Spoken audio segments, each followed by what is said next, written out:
il y a une étape importante pour moi, c'est qu'on passe devant ma dentiste. Donc là, à chaque fois, je fais une petite pause avec Sainte Apolline et sa petite pince à dents pour montrer que c'est important. Bonjour, je m'appelle Pierre, j'ai 41 ans et je suis porteur de Sainte Apolline depuis 2 ans dans la procession.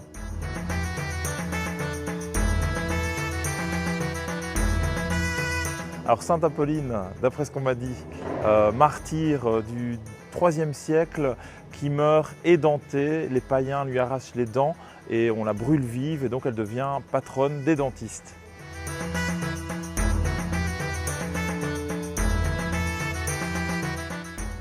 Pour moi, c'est vraiment la découverte. Je ne connais pas bien, donc c'est une manière de la découvrir. On a un costume, d'autres porteurs ou fanfares, groupes, chorales ont d'autres habits.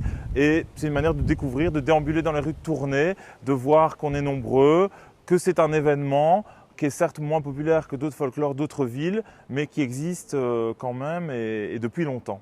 Pour moi, ce qui est un peu impressionnant, c'est de se dire que cette procession, elle a environ 1000 ans et donc ces circuits qu'on fait, ces reliques qu'on porte, ça a été fait par d'autres depuis des siècles et donc ça nous a inscrits dans un temps long et donc c'est un peu comme quand on regarde la cathédrale, on se dit « mon Dieu, elle est là depuis si longtemps », cette procession aussi et on y participe.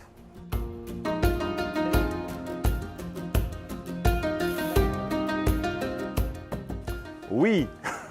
Il faut faire évoluer cette procession parce qu'elle est quand même assez discrète. Il y a beaucoup de gens, mais est-ce qu'il n'y a pas plus de monde dans la procession qu'au bord des rues? On bouge, mais c'est très répétitif, il n'y a pas de moment fort. Il n'y a pas d'étape très importante. En fait, il y a une étape importante pour moi, c'est qu'on passe devant ma dentiste. Et donc là, à chaque fois, je fais une petite pause avec Sainte Apolline et sa petite pince à dents pour montrer que c'est important. Mais il pourrait y avoir d'autres temps forts.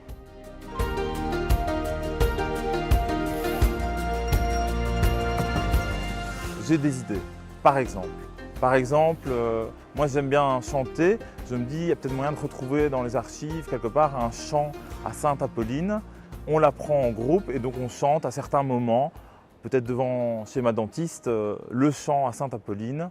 Une autre, ça c'est un truc un peu clandestin qu'on a lancé il y a 2 ans, c'est pour remercier une dame qui m'avait aidé à retrouver mon chemin grâce au programme. J'étais arrivé en retard, il fallait que je rejoigne le groupe.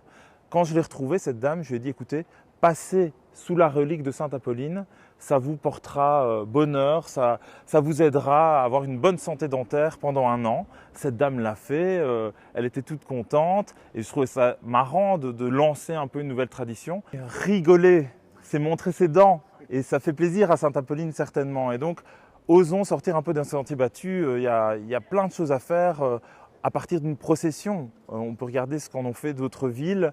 À Ath ou à Mons, ces processions, elles ont d'autres temps forts. Les traditions se sont développées dans plusieurs sens et pas seulement autour des reliques qui circulent en ville.